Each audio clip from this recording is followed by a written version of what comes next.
I'm going through them and Awesome. hearting the ones I like. Good morning, everyone. Welcome to another Tuesday. Today's not Tuesday. It's Wednesday. And yesterday I felt like it was Wednesday because we were on here talking. I was like, Right. tomorrow's Thursday. And then you were like, oh, on Travel Talk tomorrow. I was like, oh, today's Tuesday. It did. It kind of threw me off yesterday, too. So if you don't know what we're talking about, yesterday I registered for the Walt Disney World Marathon Weekend 5K. We live streamed that, and I will throw that live stream in the chat. It's early and I haven't drank any of my coffee yet. I will throw that live stream link in the chat.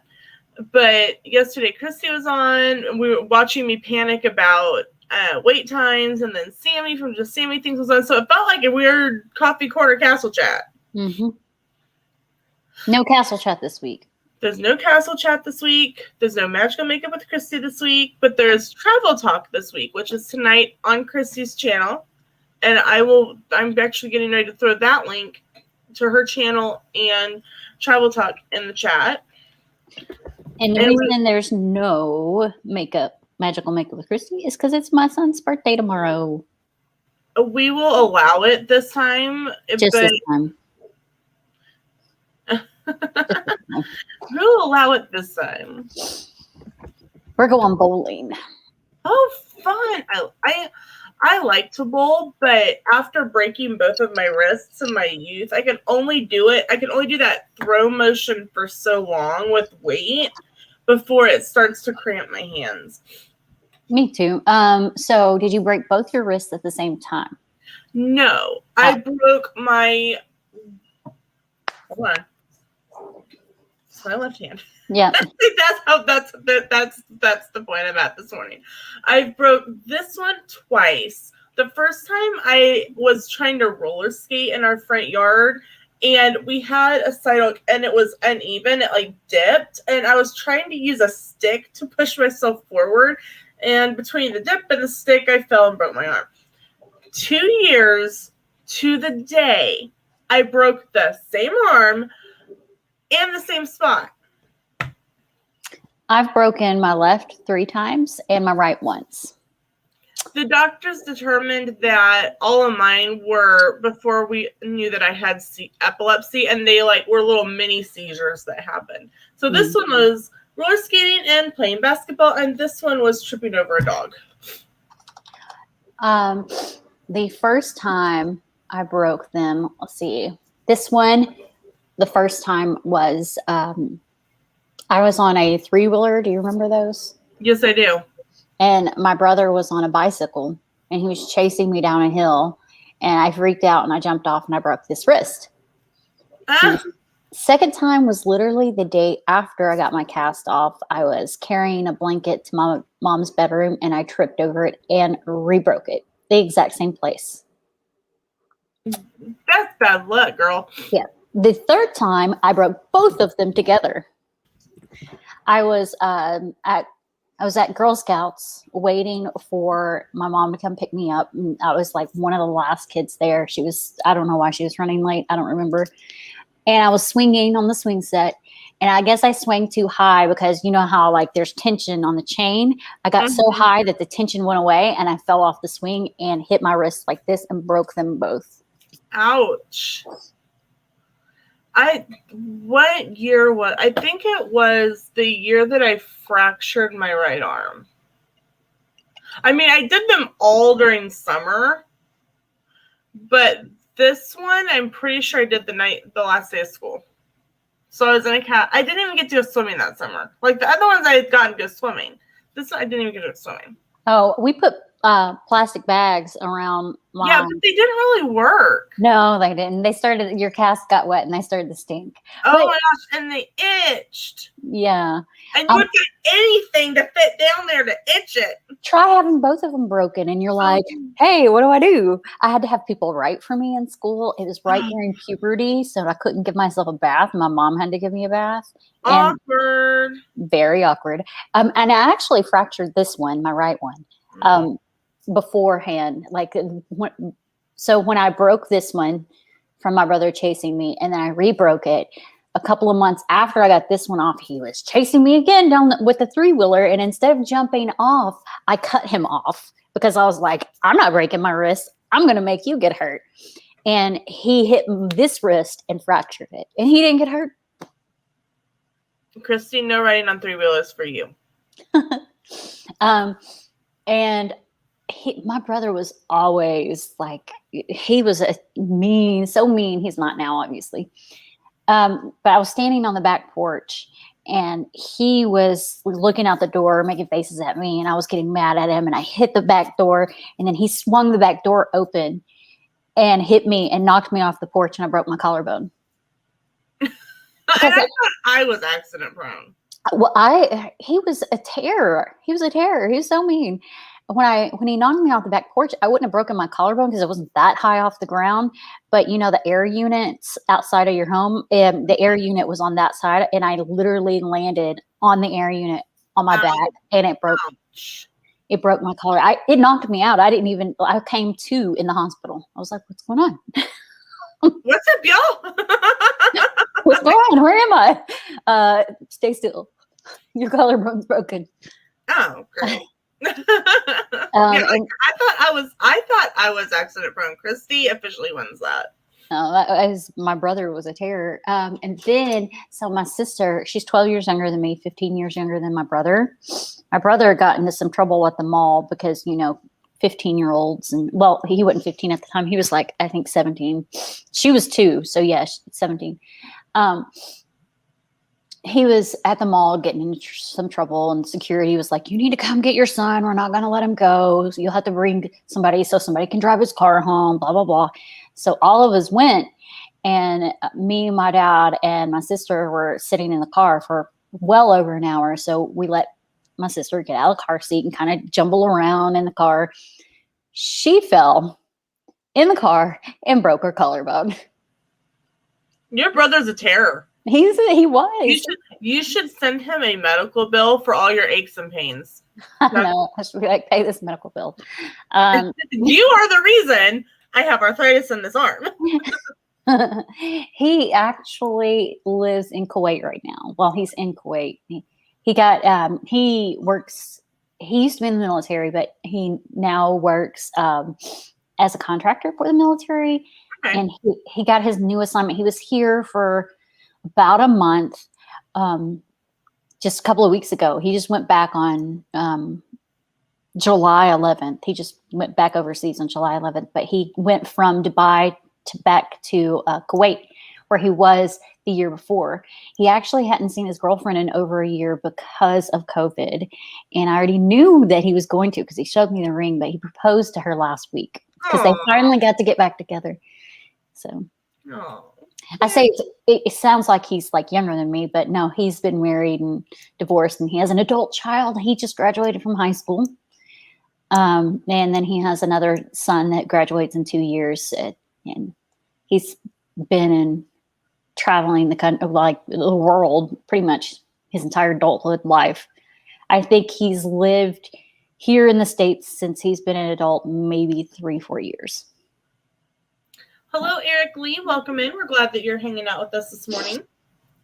That's a whole lot of information about me that I don't usually share. I was like, hey, Christy feels like talking this morning. So last night I was laying in bed and I went to check my email from school because yesterday morning we had an email from our superintendent confirming that we do not have to wear masks when we go back to school. And so I was like, I probably don't have anything, but I'm going to check just in case. I literally had to get up and get onto my computer because I had to print emails. I'm already starting my stack of papers for this week. No. It's faculty training. Like we go back on the 15th, and all the students go back on the 19th. Because August? Yep. Ours is August 6th for the kids. So The first day of school for grades 1 through 5 is the 19th, and the first day of school for pre-K and kindergarten is the following Monday. But I go back on the 16th, and I have to be at work at 8 a.m., and then Saturday on the 17th, I have to be to work at 7:30, and then the 18th is 7:30, and then the 19th, and then, which is a Wednesday. And so we're going to have to either move Travel Talk or move Travel Talk to the following week because we have meet the staff night that night. So, and Sam's like, Christy will be okay with it. I'm like, yeah, I know she will. She's not going to like it. Well, you can never be on this again. Like, she's not going to care. On Travel Talk? Yeah, for Travel Talk because I have on the 18th from 6 to 7 is meet the staff. Excuse me. You know that I'm okay with canceling anytime I know. we need to cancel. I'm like, it's work. Christy's not going to care. No. I mean, that's just like anytime I canceled Magical Makeup with Christy this week just because it's my son's birthday. I've canceled it before just because I just didn't feel like doing it. Like, I have a legit excuse. I have to be at work. Like, I don't like next week's coffee corner isn't until like 1:30 in the afternoon for me because I hadn't heard anything like all summer from the school, and we don't have contracts anymore. At the end of the school year, they're like, "Are you coming back or are you not?" And that was the extent of it. And there was like nothing afterwards. And I'm sitting here going, do I still have a job? I'm like, what is happening? So I sent this kind of vague email to my boss beginning of July.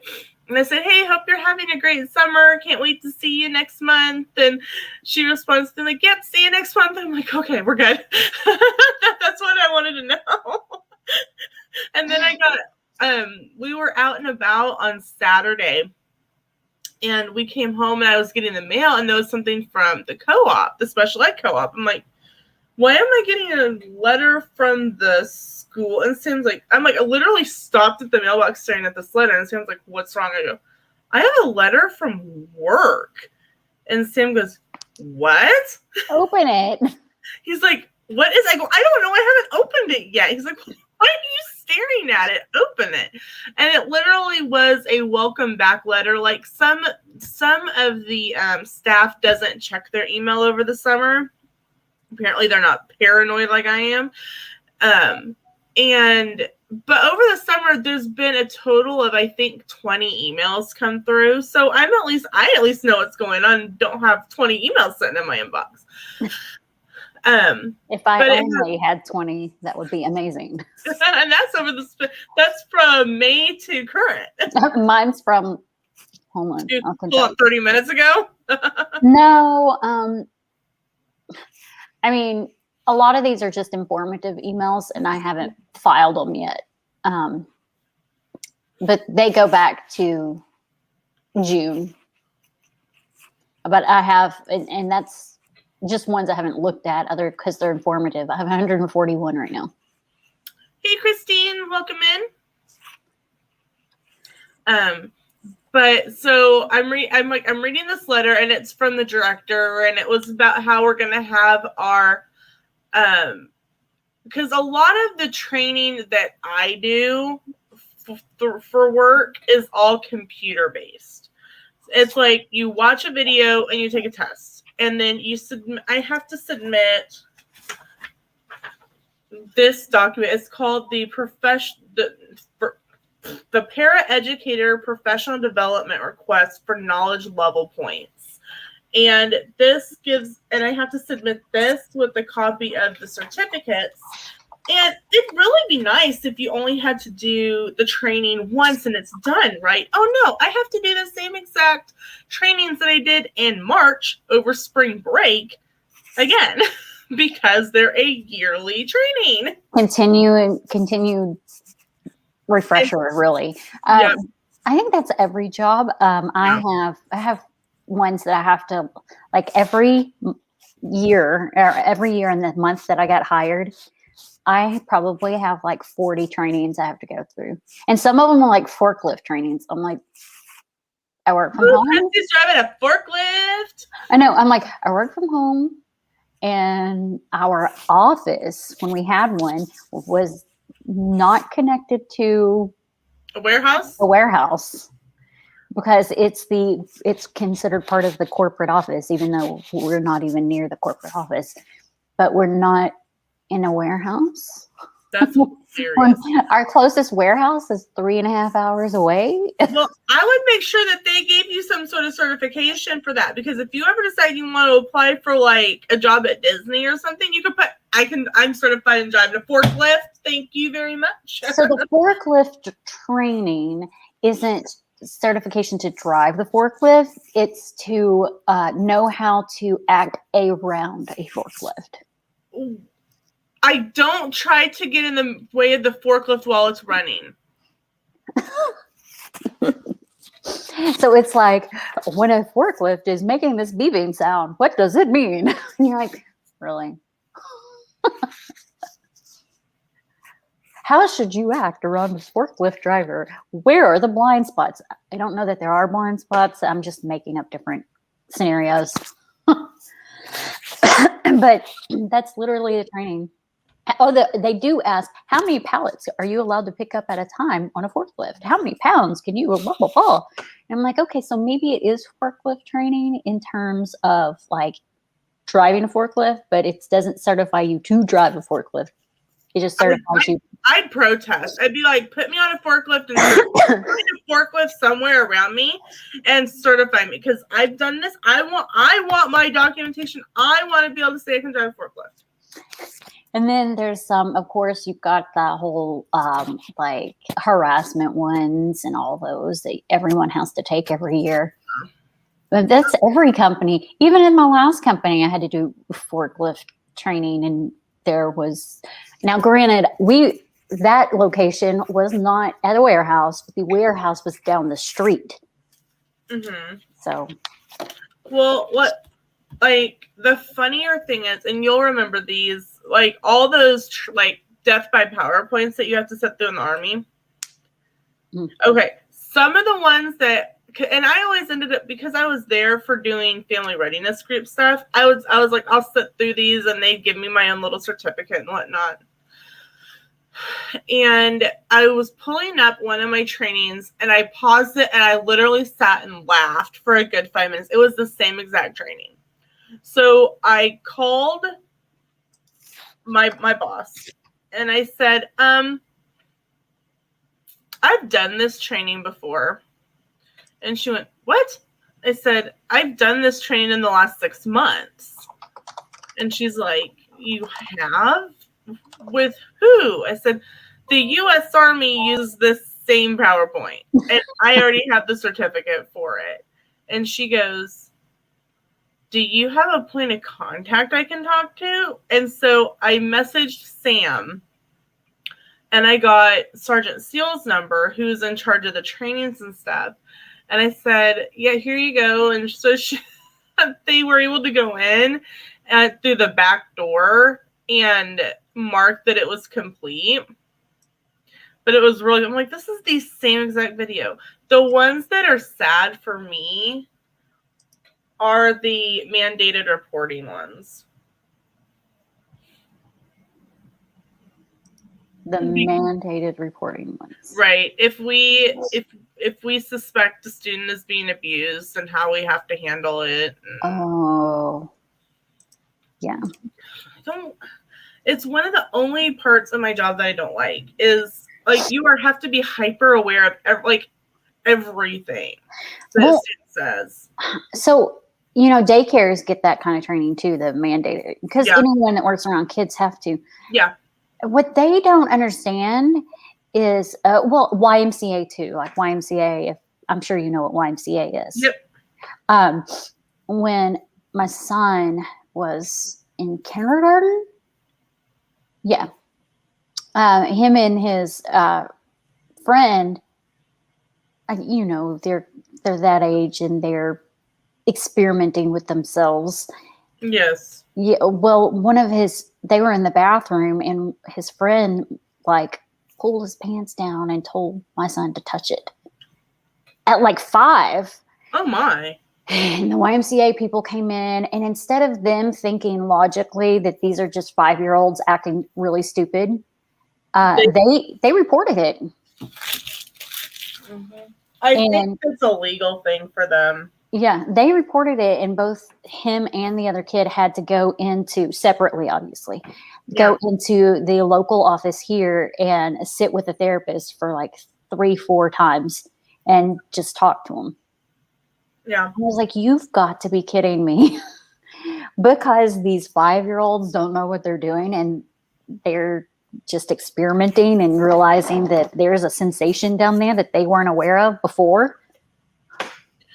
I know for us, if something like that happens, that's the same course of action I think that has to be taken. But I don't have to deal with it directly. I go to the teacher and report it up. The teacher is the one that deals with it. Yeah.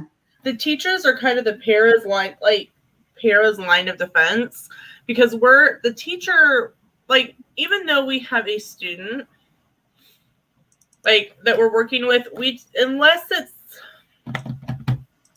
unless we're a one-on-one, which there aren't very many of those, we're technically a classroom.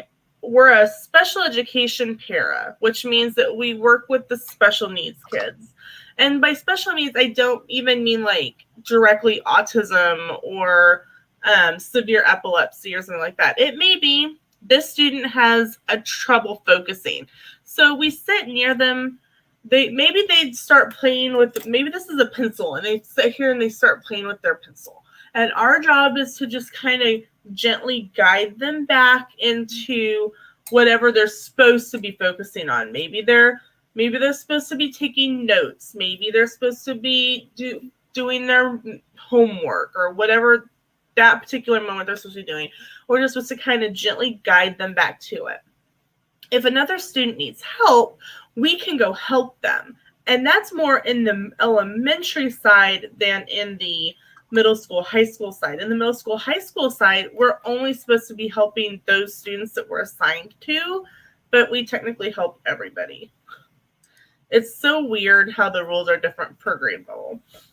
But if we see something, we tell the teacher about it, and the teacher looks into it and follows up on the reporting it and stuff.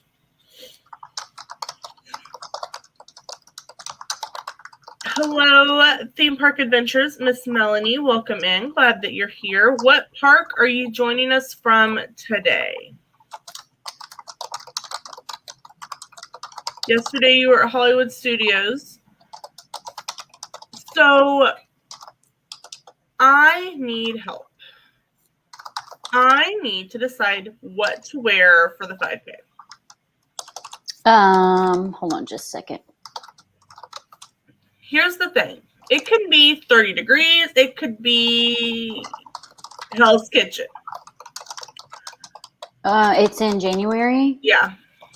And I'll be up. I have to be up, and I think the buses start leaving at like 2:30, I think. And the race starts at 5. All right, so it's going to be chilly in the morning. Mm-hmm. And you're only doing a 5K, so you'll be done within an hour. Mm-hmm. So I'm going to stop for every character photo I can get. You'll still be done within an hour. They make you, from what I've heard, because I haven't done a lot of one there, they make you finish within an hour. It may be 2 hours, but it's still first thing in the morning. And it won't, like, from everything I've heard, it doesn't take that long to do a 5K. I mean, I've done 5Ks here, but when it comes to like Disney ones, I haven't, because of the character stuff. It would take longer, but you should still be done before the park even opens. So it'll still be morning and it'll still be cool. So my suggestion is a pair of leggings that has a pocket so you can have your phone.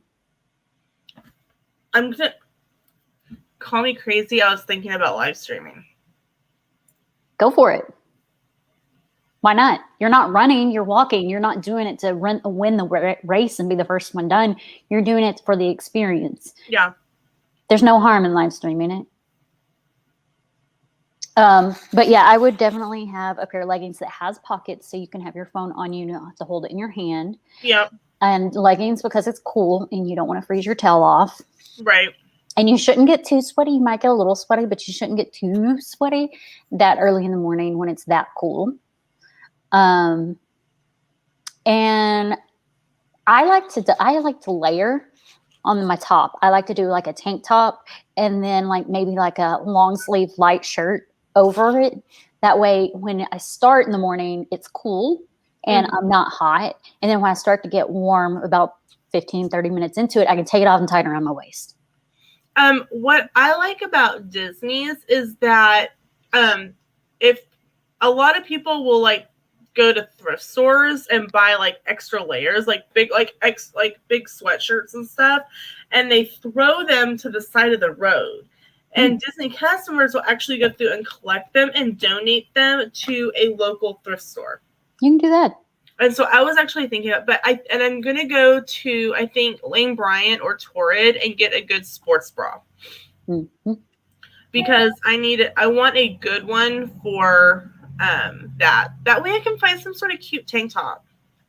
Also, I don't know if I don't know what sizes Victoria's Secret carries, but they have a line. They don't go up. Okay.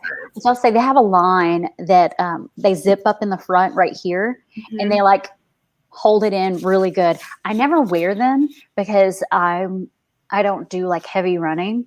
I jog. I don't run to beat a clock. Yeah.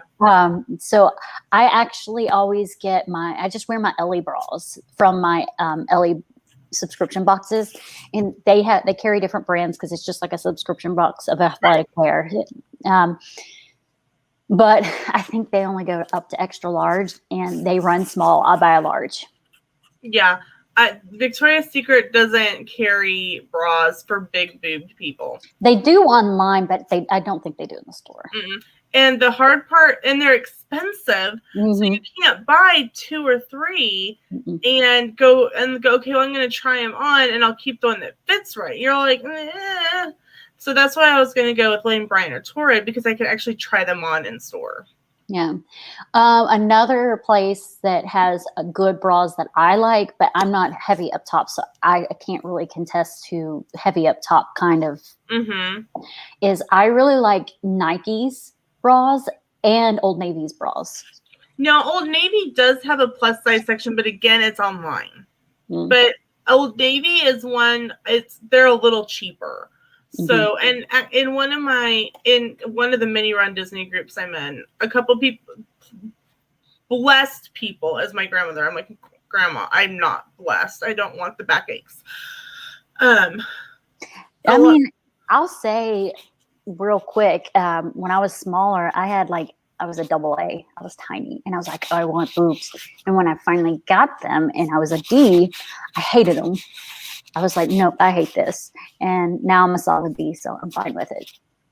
There's a happy medium somewhere. Well, I want to get to that. I want to be a happy person, but I think half of my weight's in my boobs. That's Probably. Just the consensus I've come to. That's where the most fatty part of a woman's body is, and that's usually what weighs the most. But I went to Pinterest because people are like, oh my gosh, you need to have a cute running outfit. And I'm like, that's one more thing I have to worry about. You can make a tutu. I've made tutus before. They're super, super easy.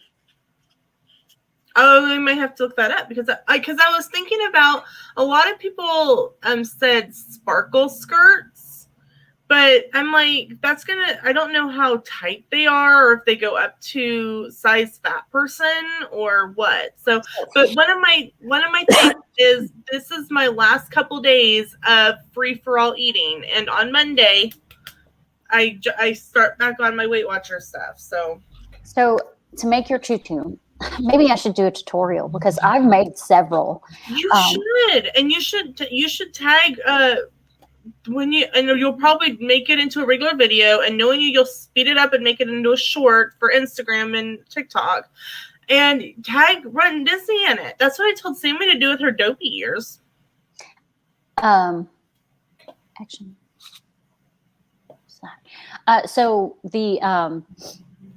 the first time I made a tutu, I was much smaller. So I used, those baby, not even baby, like the adult headbands that were solid around, but they were like kind of knit, and they had like holes all in them and stuff back then. Do you know what I'm talking about? I do, and I'm glaring at you because you could use a headband to go around your waist. Back then I could. I was on like 110 pounds.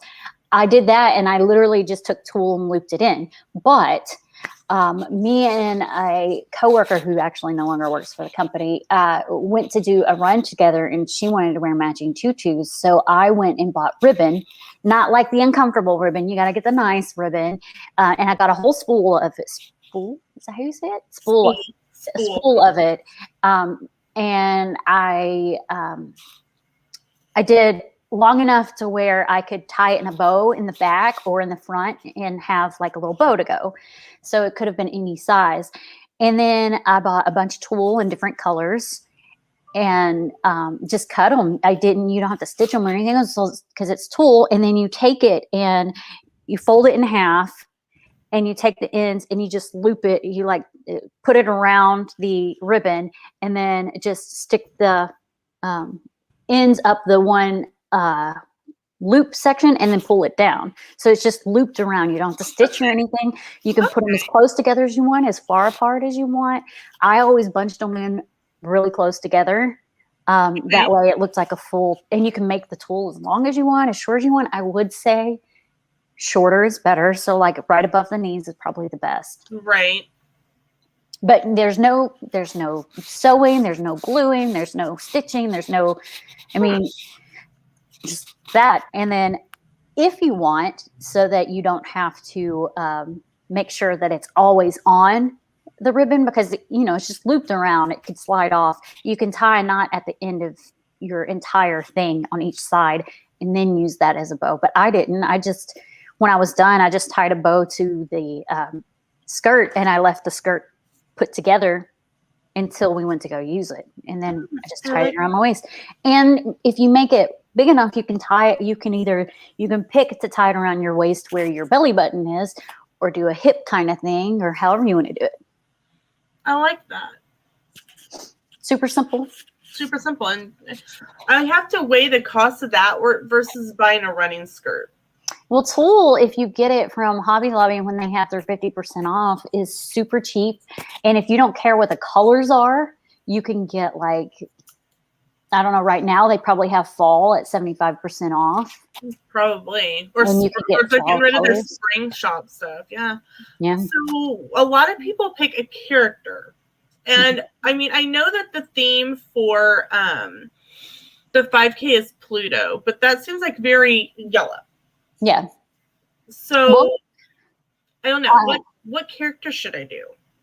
I mean, I'm not one to do characters really. I typically, and even if I did, it's on accident, but I typically find what I'm going to wear that's comfortable. And I'm like, okay, I'm going to wear this.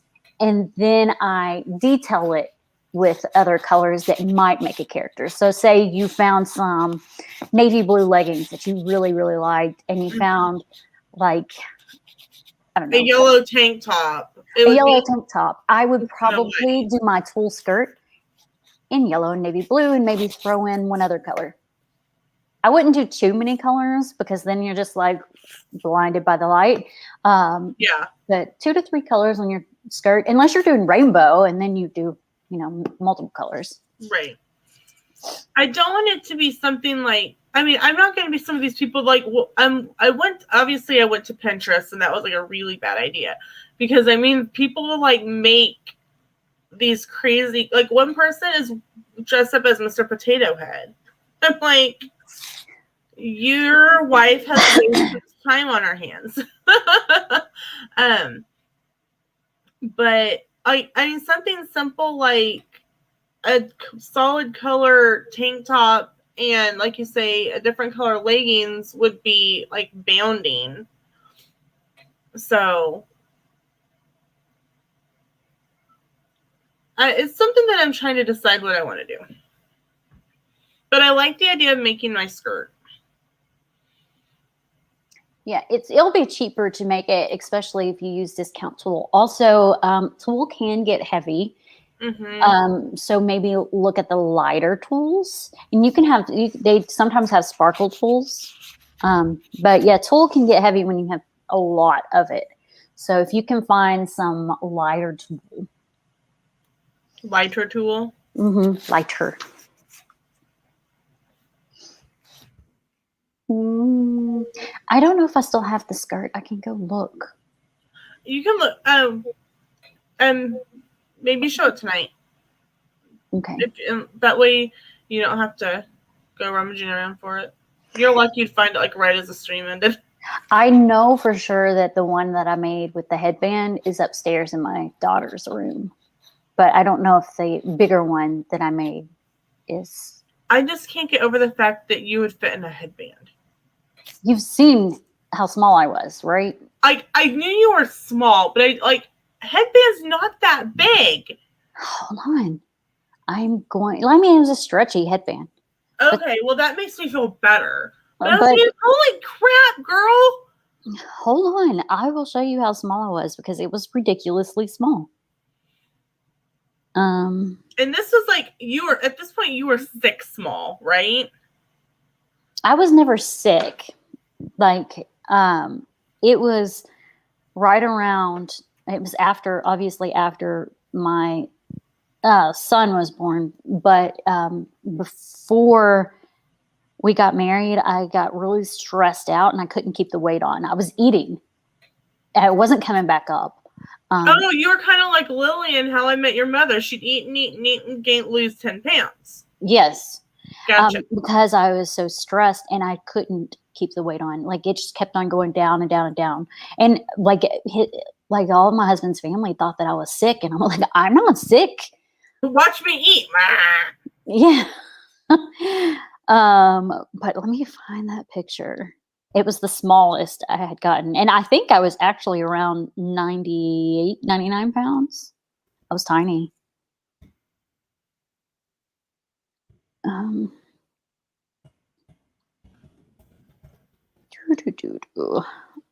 Yeah. Okay. This was like a week before our wedding.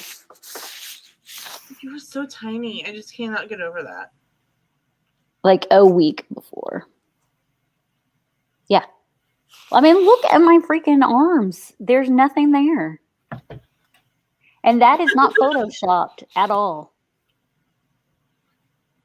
Like no nip and tuck, no like, oh, there's a little bulge here. Let's just kind of fix that one little piece. Yeah. That's crazy. Couldn't keep the weight on at all. Let me see if I can find a picture that was just a couple of months before that. Well, this picture was literally 2 weeks later, and you could tell I had already put a little bit of weight back on because the stress was gone. You still look fantastic. But like that one was 2 weeks before, and then that one. And you can tell, like, I was stressed and I couldn't keep the weight on. But as soon as we got married and the stress went away, it started coming back on. The weight did. Let's see if I can find one. I think, let me see, do I have my ring on? I think this one, yeah, this one was before too. So you can tell there. You have brown hair in that picture. Yeah. I've never known you with darker hair, so that's just weird to me. Let's see. Our engagement pictures, I had brown hair.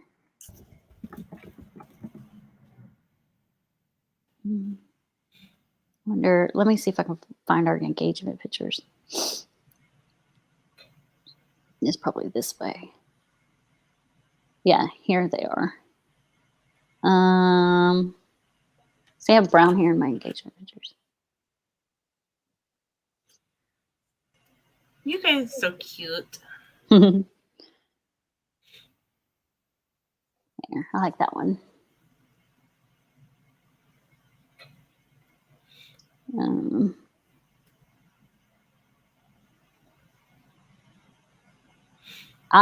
It's so funny because one of my favorite pictures is of our, like, not even our faces. It's like my butt and his crotch. Okay, you could have warned me as I was taking a drink. Just saying. Oh, sorry. Yeah. I really like. Oh, I like this one too. It's good.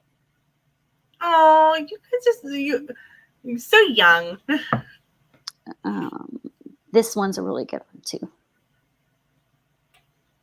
Now, is your husband a photographer? He became one. I have a little bit of a story about that. So I did modeling and stuff when we met, Right.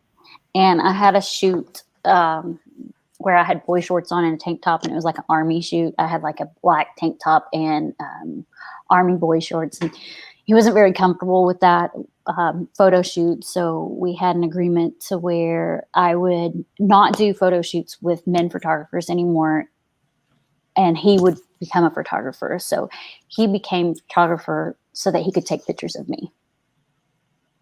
That works. Yeah. No, so he doesn't do it anymore, but he used to. So a lot of my pictures, a lot of my modeling pictures since we met, so the past 14 years, have been by him or a female photographer. Prior to that, it was other photographers, female or male.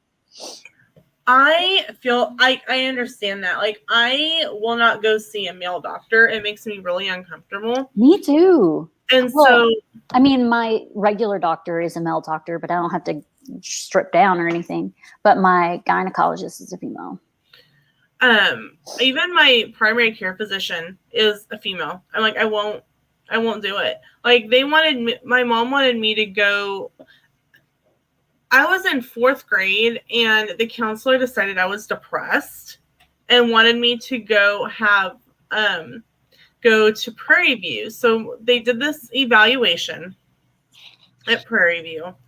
And and they're like, we need you to go to Newton for the results. So me, my mom, and my grandma went to Newton, and the guy's like, oh, she's clinically depressed. She's this, she's that. Mom goes, because she likes to read books. Yes, kids her age shouldn't be doing that much reading. Because she's reading that much, she is clinically depressed. That makes no sense. We want her to start taking these 4 antidepressants. My grandmother walked up to him and took the paper and ripped it up into tiny pieces and said, "You're a moron." My granddaughter is not clinically depressed because she likes to read. She's very smart because she likes to read. We're leaving now. Well, that's like, I think that's just back in our age group or something, because my school thought that I was a special needs student because I wrote with my left hand. Yeah. Well, it wasn't like there weren't that many lefties when we were in school. No, like they kept on saying she's special needs because she can't write with her right hand, and my mom's like, she's left-handed. And they were like, well, there's no left-handed people in this school. She has to write with her right hand, and she just doesn't have the brain capacity to do it. And my mom was like, you are not putting my child in special needs. Let her use her left hand. Yeah. For our era, like, they really tried to retrain you to write and do everything with your right hand. Doing anything with left-handed, like, I know we had a couple left-handed students, and the teacher like would make them like would walk by and take the pencil out of their hand, put it in and like stand there like up against their arm. But I mean, you guys have to understand, this is the 90s. Things are a little different then. Yeah. And so I know a lot of people, like, they ended up becoming ambidextrous because of it. My mom did. She was born left-handed too, and Oh, when she grew up, they forced her to become right-handed, and she's ambidextrous. But Ambidextrous, yeah. yes, for me, like they would force it and Mhm. make me write right-handed, and I can't write right-handed to save my life. Even back then, obviously, I couldn't. Hold on, I'll give you an example. Like, I'm writing left-handed. I know it's backwards, and it looks like I'm writing. Well, you can't see anything. Okay, so now I'm gonna do right-handed.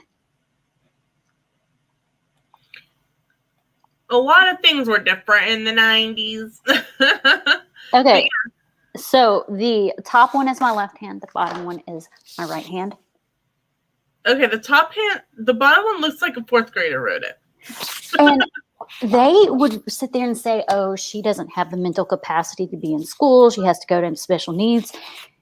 My mom was like, do you not realize she's left-handed? Well, we don't have left-handed children in this school. Yeah, you do. I was the only one up until like high school that was left-handed, and they treated me like I was some special needs kid. I sat in the back because they had to put a left-handed desk in each classroom that I went to, and they always put it in the back corner by the Like door. you were an embarrassment to the school. Yes. It's so weird. Yes. And then also when I played softball, they tried to force me to bat right-handed, and they're like, she just can't hit the ball. And my mom was like, she's left-handed. Put her on the other side of the plate. And then I was hitting the ball. Right. But yeah. Doing things like wanting to spend my summer reading or like not going around and getting in trouble meant that I was clinically depressed. Back then, they were just anything out of what they deemed normal was special needs, depression, whatever. Yeah. Yeah, it really was. They didn't understand the human brain. I mean, no one still really understands the human brain. We know more than we did now. But there's still wackadoodle doctors out there. Like, I hadn't been to my neurologist, and a neurologist is someone you see for epilepsy and brain things. And I've been having I had a sleep deprived EEG the day that Sam went into the hospital with having little heart attacks, and he showed me that knot on his neck, but right when we found out he had cancer, the doctor goes, you're having little mini seizures. And I'm like, yeah, I'm a little stressed out. My husband's in the hospital on Fort Lewis. She gave me a prescription for 3 seizure medications. I looked at her and I said, you're an idiot. I said, I'm under immense amount of stress with 3 hours of sleep. My husband's in the ER. I don't know if he's dying because he's hooked up to an EKG machine. And you want to tell me that, I'm having little mini seizures and I need to be on. No, you're a nutcase. And I haven't been back to one. And and Sam's like, you're functioning. Sometimes like you'll zone out, but you're functioning a lot better than you were when you were taking it. And I'm like, yeah, I know. I mean, I get it. And it probably would help me focus a little bit more. But some of that is just me too. But when she's like, you need to take this seizure medication and this seizure medication and this third medication in the middle, you take in between to counteract the side effects that you're going to have from taking these 2 medications. And I'm like, why? If you have to take a medication for side effects, no. I think that's why I like my doctor. I hardly ever go to see him, but I'm on no prescription medications. He was like, hey, so you've got low vitamin D. I'd suggest taking that. You don't have to take it, but if you want, yeah. And he's one that doesn't like to use medication as solving anything. So if you were to go see him and you have high blood pressure, and it's the first time you've had high blood pressure and you don't have a history of it, I'm just giving you an example. He would say, okay, you know what? Let's follow up in 3 months and see where you're at. And then we'll do another 6-month follow-up. And if you still have high blood pressure, then we'll talk about putting you on medication. Now, if it was like way, way high, like way up there where you could easily die, he would do it. But if it's like borderline high blood pressure, he would monitor it rather than just slapping drugs at you. And kind of like, I used to get chronic migraines after Ephraim was born, before my daughter was born. And he didn't want to put me on medication at first. He was like, well, why don't you try doing this first? And it took like a year before he was like, okay, yeah, these are chronic. Let's give you some medicine. And it was just an imbalance of, I guess, like hormones that caused those. And once I got pregnant with my daughter, it fixed that imbalance. And I get migraines occasionally, but it wasn't like it was. It was like once a week back then. Now it's like once every 6 months. Yeah. When Sam had an appointment with a neurologist in Wichita for his MS, and they told us our appointment was at 1:30, and we're like, okay, so Sam took off the afternoon, and it's like they called us back pretty quick. We're like, oh, hey, we're gonna get in and we're gonna get done, and that was like 20 minutes before our appointment time. Well, an hour after our scheduled appointment time, the doctor still hadn't been in there. And I finally went out to the front desk and I said, look, we've been in that waiting room for an hour and 20 minutes.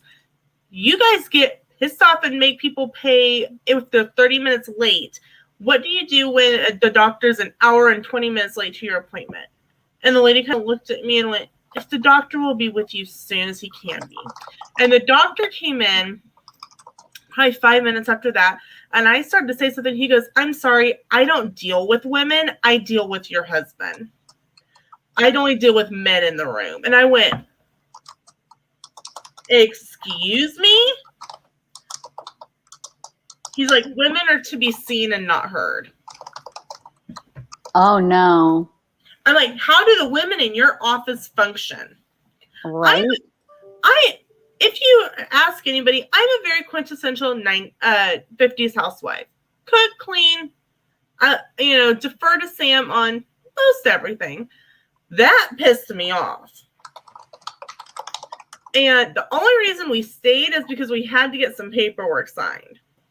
So he's like, and we're like, and so Sam goes, okay, so what kind of medication are you suggesting? Well, I'm not even at that point yet. We need to schedule another 3-hour appointment to discuss medication. Okay. So, and I said, and I go, well, they're going to have to call me to discuss an appointment time because I'm the keeper of the schedule and he's at work and won't answer his phone. And the guy goes, really? Really? Shh. Guess what we didn't go back to? That office. And I wrote a review on Facebook and I called the hospital out here and I said, you do not need to be referring people to that hospital. Or at least not that doctor. No way. And I posted about it on my Facebook and several people were like, oh my gosh, we've heard horrible things about that neurologist. And I'm like, yeah. I'm like, how dare you? And it wasn't here's the kicker. It wasn't like it was, if it had been an older guy and that, like a grandpa, where really it was kind of the 50s, women are seen and not heard and that kind of thing, I think I could have handled it a little bit better. Generational thing. He was our age. That's what pissed me off. Or if he had said, I get that you've had to wait. I'm sorry. I will answer. I really need to go ahead and, see your husband now. But the whole no. That annoyed me to pieces. And so Sam was like, they wanted him to take steroids on a daily basis. And I'm like, that's not healthy. Even for someone with MS.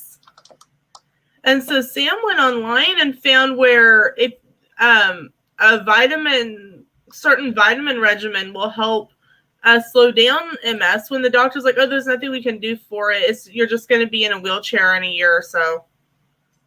And I'm like, you haven't met my husband, have you? The day he sits in a wheelchair is the day he's dead.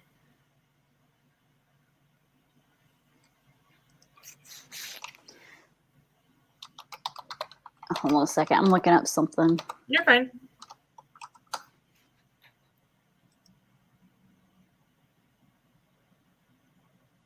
There it is. I was looking for a meme for Roe versus Wade women's movement, but I'm not finding the meme I was looking for.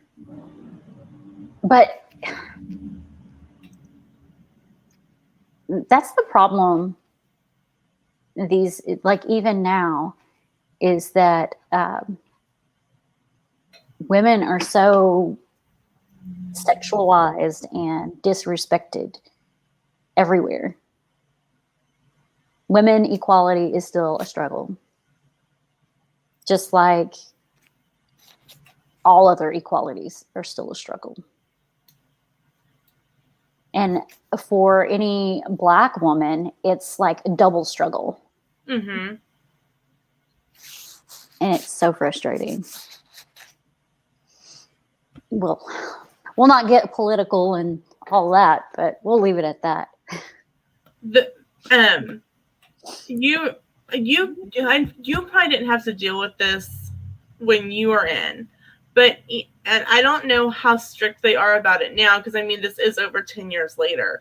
When Sam was in the Army, we had new spouses orientation, and it was, teaching, new spouses how the military works, how the Army works, what the different, sections in a unit are in the brigade and that kind of thing. They taught you how to walk with your spouse in uniform. For those of you who don't know, you cannot, if your husband is in or wife is in uniform, you cannot hold their hand. And you stand on the left side of them, one pace behind their left hand, so that they can present you if you are stopped in uniform, and so that they still have their hand to salute. Well, I didn't have a spouse at the time. Right. So you didn't have to deal with any of that. But the funnier is, we went with last Monday, my dad wanted to go to the commissary. I grew up on the retired side of military, so like I knew more than a lot of spouses did, but there were still things like the walking behind I didn't know about. We were waiting on Dad to get a haircut, and we were wandering around the Shopette, which is the mini it's like a indoor strip mall, and it's got barbershop, it's got the Class 6, which is the liquor store. It has the place where they can, a dry cleaner and place to get their name tapes made, all like kind of a little mini indoor mall thing for GIs. Like a BX, or I guess it's just GX, like but it's a BX, base exchange is what it was called. For Air Force, yep. Mm-hmm. And it's the PX, post exchange. But this is a mini one, so it's called the Shopette. Okay. I found myself, without even thinking about it, on his left side, one pace behind his left hand. That's funny. And Sam, we were walking, and Sam turns, and I'm like behind. He's like, "What are you doing?" And I go, "I'm walking. What's it look like? What's it look like I'm doing?" He's like, "No, stop!" Like, because we stopped, and he's like, "Look where you're at." And I went, like, literally, like it wasn't even a conscious thing. It just, I did it. Yeah. But I had done it for so many years that it was a natural, it was like my brain did not even have to process. It was like muscle memory. It was kind of funny, but it makes me wonder, because sometimes Dad and I'll go, my dad used to go up to Fort Riley with Howard a lot. And so every once in a while, he'll ask me if I want to go with him. But typically he'll just go by himself, and he'll use that time to kind of think of more than the time that he typically does. But it makes me wonder if I do it with my dad. You might. I might. it makes me wonder if I do it. It like that. It's my brain says you're on a military installation. This is what you do. So when I was in, they were still like, at the time they were just getting to the don't ask, don't tell situation. Now they don't care whether or not you're gay or not. But, Right. But when I went in, they were just starting the don't ask, don't tell situation. And something else had to happen for this to happen. But I remember they were doing room checks in tech school. It's like after your training, you go to a school, Okay. Yeah. AIT, Advanced Individual Training is what it's called for the Army. Yeah. Yeah. Okay. So you have roommates. Well, ours, we would have 3 roommates in a small room, like smaller than a freaking dorm room. And you had 2 roommates. You had 3 people. It was a bunk bed and then a single bed, and you only had 2 closets. So one person had to share a closet with somebody, whatever. Anyway, because you're still in training, they do nightly checks, Right. but they don't check every night. It's just random. Right. And one of my roommates, who she had told us that she was gay, and we were fine with it. We didn't care. And she's like, but don't tell anyone, because I think that it's still a don't ask, don't tell situation here. It's like, well, we're not going to say anything. Well, I was on the top bunk because I was the newest member in our dorm room at the time, and they kind of went top bunk, bottom bunk, and then the individual bed. So Right. we all I ended up at every bed at one point. But I was on the top bunk, and she had people over in the room. It was after curfew, and I just went to sleep because I wasn't want to rat out somebody. And so I just went to sleep, and I woke up to the light being flicked on and people screaming. And she had like 3 or 4 people in there, and me and my other roommate, we were asleep in the bed. I don't know what was going on in the room, but apparently it was something that shouldn't have been going on, because the next thing I know, me and my other roommate, a day later, were being questioned. Oh, wow. Formally questioned. Oh, wow. About her activities. And I was honest. I was like, well, she has a female over pretty much every night. Does she stay the night? That I don't know. When I wake up, she's not there. Have you seen them engage in any kind of inappropriate activity? I was like, define inappropriate activity. And she is like, have you seen them kiss? And I was like, yes, I have. And she's like, okay, do you think she's a lesbian? I said, I don't know. I don't know. That's her personal business. I don't know if she is or not. Has she told you she is? It's like, she hasn't said. So I did lie in that instance, and I said she hasn't said. But she ended up getting discharged. Mm-hmm. And I don't know if it was because she was a lesbian or if because she had people in her room making out with them, because I don't know if that's what she was doing the night they got caught, but I had seen her do that. And they asked me, and I was like, yeah, I've seen that. My other roommate got really mad at me for being honest. And I was like, I was formally questioned. I had to put my hand on the Bible. I was formally questioned. Yes, I'm going to answer honestly. The only one I didn't answer honestly was when she said that she liked girls, but she asked us to never say anything.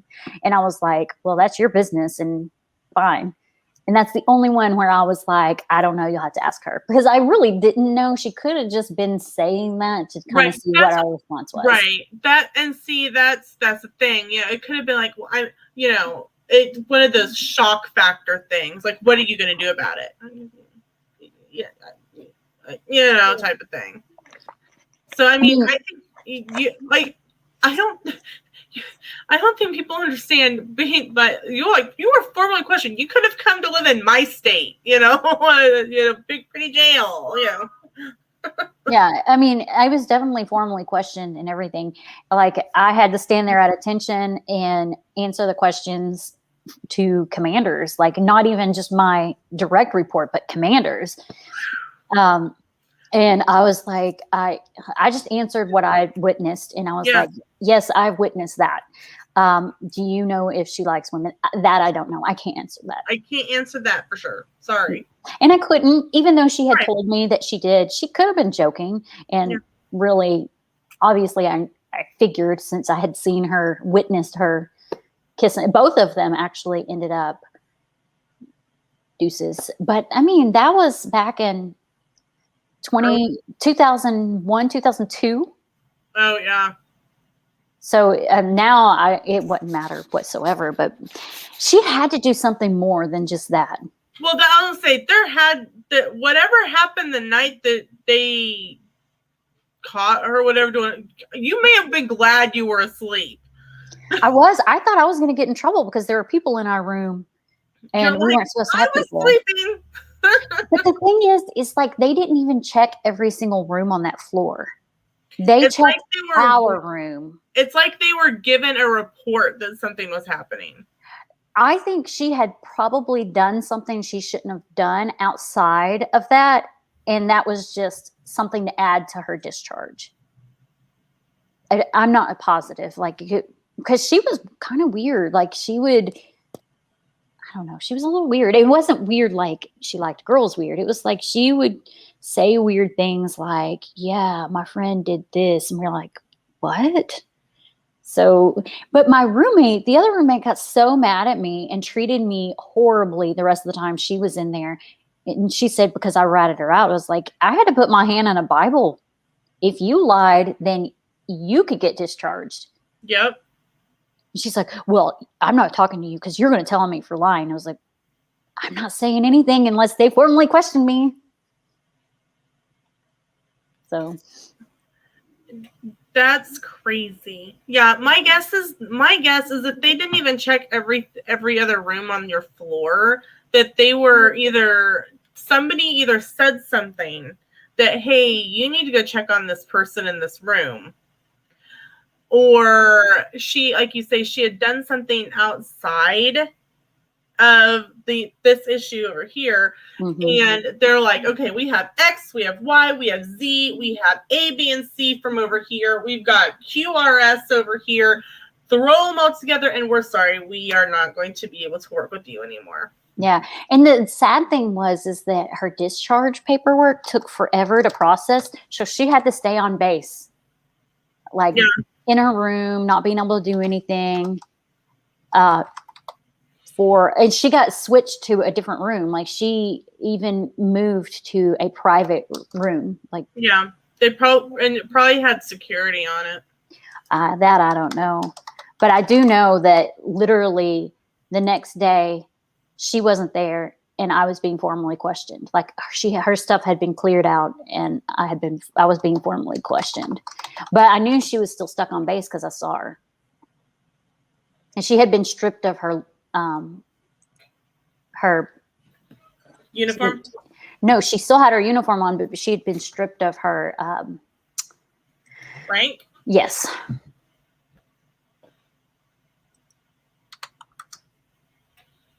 And it was sad because the ranks were removed, but she didn't get a new uniform. So the stitching outline was there. And it was kind of sun faded. Not too bad because we were still in training. So it was still pretty new uniforms. When Sam was in 110 out in Washington, we went from our unit commander went to becoming the unit XO. And we had this gal come in, and she was interesting, to say the least. So she was there maybe a few months, and all of a sudden it was over Thanksgiving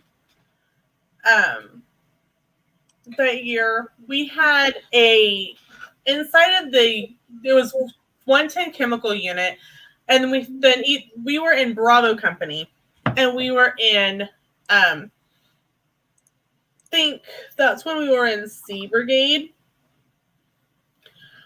We were in Charlie Brigade, and and then under that we were in the team for Charlie. And the team leader decided he wanted to have Thanksgiving at his house. He was going to deep fry a turkey, everybody bring a side, and it's going to be this great team building thing. Okay, fine. So Sam and I went, And so that was on a Thursday. On Monday, Sam, he was still doing some part-time work because he was still doing like after effects of chemo and radiation. He came home and he's like, "You're never gonna believe what happened." And I'm like, "What?" The commander decided she was going to have a relationship with one of the new female privates. Uh-oh. For those of you who don't know, it didn't matter that they were both women. It was the officer to enlisted. Mm-hmm. Not only, especially if they were like reporting to one another.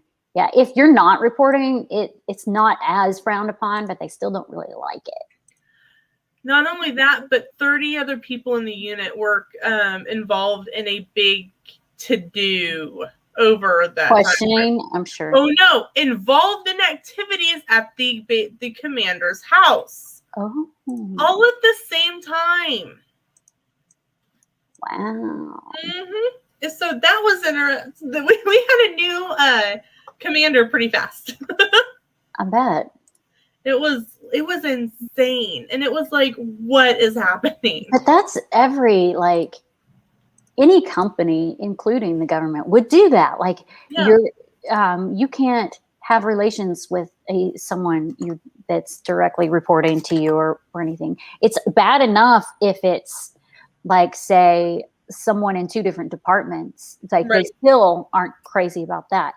But if you report to them, usually, like we had someone at my work get suspended for an investigation with an inappropriate relationship with their employee. Both of them still worked there, so I think it was just false accusations by others. But they both were suspended for a period of time. I bet my guess is that they got, because they were going to pay when they got back. They were like, "I need my pay. I need my back pay." If I were them, I would be too. But yeah, they take that stuff seriously. And poor leader, like the person that was a leader that got suspended because they weren't able to get promoted the rest of the time they were there, and it wasn't even their fault because of an allegation. So allegations are like, they have to really do their research. But the thing is like, you can't keep people in the office working if you're being investigated for an allegation. You have to. But I mean, I would get mad too. But it was like 30 people gone, careers destroyed. Yeah, because it was a mix of officers and enlisted. Yeah, and they all knew better. Well, we have been live talking about very random things this morning on Coffee Corner for a little over an hour. Christy, you want to share with us what's coming up? Travel talk tonight. No magical makeup. No castle chat. I release videos every Monday and Friday, unless there is a collab I'm doing that releases on a different date. And we've got the Harry Potter collab coming out on Saturday. Mm-hmm. Saturday. That one is like 20 something minutes long of mine, because I did a better job of voiceovering and speeding up. I did it in sections instead of just a whole thing. So you should be able to see it more cohesively with my voiceover. Speaking of that, I actually mentioned affiliate links in that video, so I need to go add those affiliate links to the video. I think that's it for this month. This month's almost over, and I won't go into the details of next month. We can do that on another day. Okay. I'm on with Christy tonight for Travel Talk on her channel, and I linked Christy's channel in the comments. And then I have a video, I think, that went up at 8 o'clock today. I'm pretty sure. Let's look. I think I had a video go up today at 8. Yeah, I did. So make sure and check that out. It was kind of fun to do. I won't tell you what it is. I want you to look at it. And then Saturday is a Happy Birthday Harry Potter collab. And starting on Sunday, which is August 1st, the whole month will be all about Sam and I's gifted trip on the Freedom of the Seas from Royal Caribbean. So we can't wait for you to see those videos this month coming up. So thank you guys for hanging out with us this morning, and we will see you next week's Coffee Corner will be at 1:30 p.m. Central Standard Time because I do have training for work in the morning. So we will see you tonight